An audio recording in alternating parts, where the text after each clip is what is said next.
आपको सिखाऊंगी pizza. Pizza बनाने के लिए जो मैंने डो लिया है उसकी वही रेसिपी है जो मैं डोनट के लिए मैंने आटा गूना था। सेम वही रेसिपी से मैं उसी डो से मैं जो है वो पिज़्ज़ा भी बनाती हूँ। इस डो से जो है 8 डोनट बन जाते हैं और अगर पिज़्ज़ा बनाएं तो 2 पिज़्ज़ा बन जाते हैं आराम से। तो ये जो रेसिपी है अगर आपको ना मिले तो आप मेरे डोनट के उसमें चले जाइएगा और इंशाल्लाह आपको बिल्कुल सही रेसिपी मिल जाएगी। इसके लिए जो वेजीज चाहिए वो मैंने शिमला मिर्च 1 अदद ली है, प्याज 1 ली है और ऑलिव ली है, उसको बीच में से कट कर लिया है।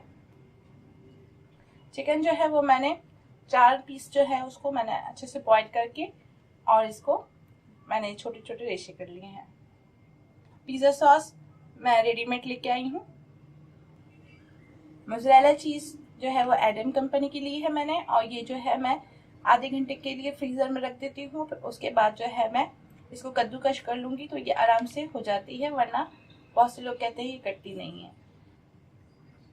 अंडा जो है वो मैं इसको पिज़्ज़ा की जब मैं बनाऊंगी तो इसमें लगाऊंगी, और ये मक्खन। ऑरिगानो जो है ये आसानी से मिल जाता है, ये ले लिया है, इसको भी मैं थोड़ा सा स्प्रिंकल करूंगी ताकि बहुत अच्छी इसकी अरोमा आता है।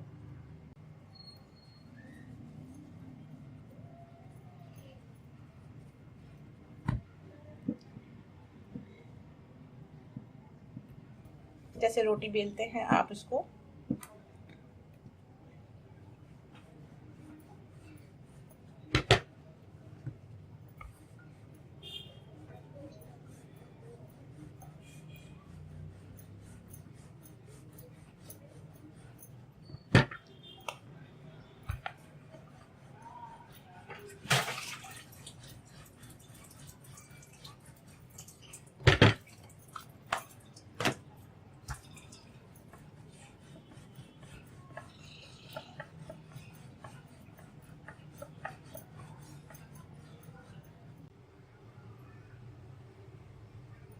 सबसे पहले आप मक्खन को जो है वो पूरे इसमें पैन में लगा लें। पैन में ऑयल जो है वो आप इसे लगा लीजिए।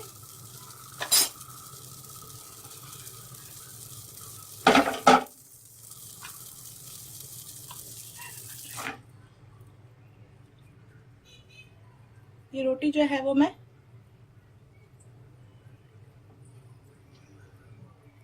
हल्की सी पका लूंगी, बिल्कुल हल्की आंच रखी हुई है मैंने।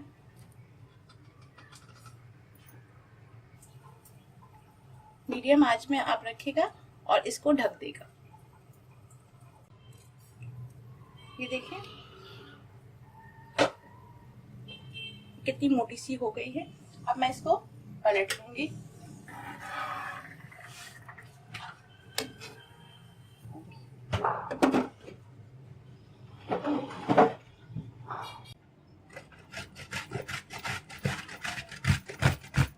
ये देखिए इस तरीके से ये आप फ्रीज कर लेंगे तो इसके आराम से कद्दूकश हो जाएगा। दोनों साइड से हो गई है, 5 मिनट इधर से और 5 मिनट इधर से। अब मैं इसके ऊपर टॉपिंग करूंगी। अभी दोनों तरफ से मैंने इसको अच्छी तरीके से सेक दिया है। अब ये मैं सॉस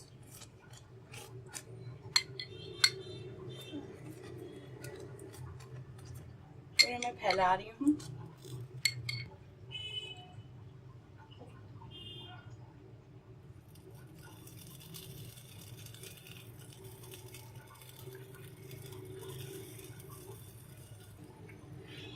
चिकन जो है आपकी अपनी मर्जी है, आप कितना ज़्यादा बच्चे खाते हैं शौक से।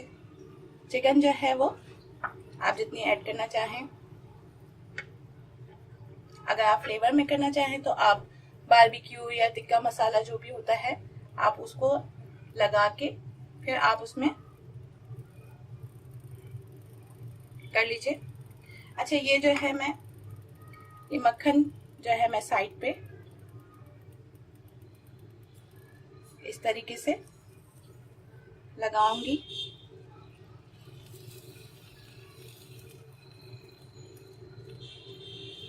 थोड़ा सा मक्खन और थोड़ा सा जो है वो मैं अंडा भी इसके साइड पे बिल्कुल हल्का सा ब्रशिंग करनी है आपने, ज्यादा नहीं, कि इसका कलर जो है वो फिर थोड़ा अच्छा आता है।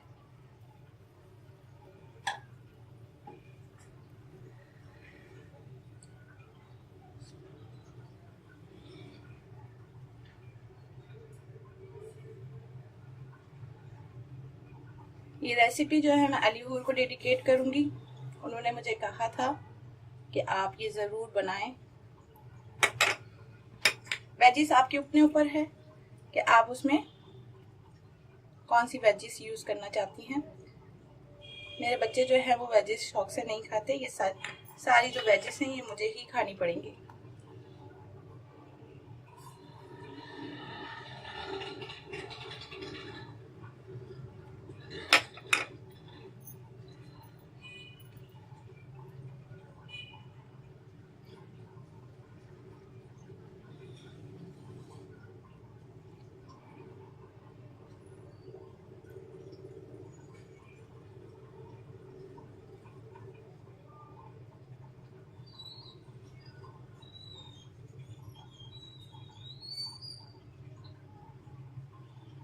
अब मैं इसको 5 मिनट के लिए बिल्कुल धीमी आंच में पकाऊंगी ताकि ये ऊपर से इसकी।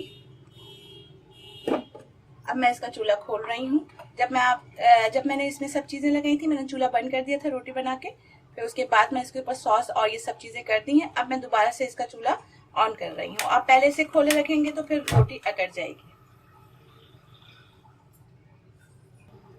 अब मैं इसका कैप डाल रही हूँ और ये मैंने बहुत अच्छी तरीके से गर्म कर लिया है। अब मैं इसके ऊपर इसकी 5 मिनट तक मैं इसको, नीचे का चूल्हा भी वैसे ही खुला रहे और ऊपर जो है वो आप गर्म करके ये रख दें, उससे जो है वो भाप लगती है जल्दी और जो है वो ऊपर से भी सब चीजें पक जाती हैं, कलर भी अच्छा आता है। ये देखिए 5 मिनट्स हो गए हैं और ये अच्छी तरीके से जो है वो मेल्ट हो गई है चीज भी। और ये देखिए ये जो रोटी है कोई कड़क नहीं है, बिल्कुल सॉफ्ट सी मैंने इसकी रोटी, इसका डो बहुत अच्छा तैयार हुआ था इसलिए इसकी बहुत अच्छी रोटी बनी है। मैं अब इसको सर्व करूंगी। ये इतना 1 पाव मैदे के अंदर 2 रोटियां आराम से बच जाती हैं और 1 चीज पैक में आप 2 आराम से जो है वो पिज्जा आप घर में बना सकते हैं। बाकी चीजें तो नॉर्मल घर में अवेलेबल होती हैं, बस 2 ये 3 चीजें हैं। आप इस टिप से बनाएं घर में पिज्जा और इसका फीडबैक भी मुझे दीजिए।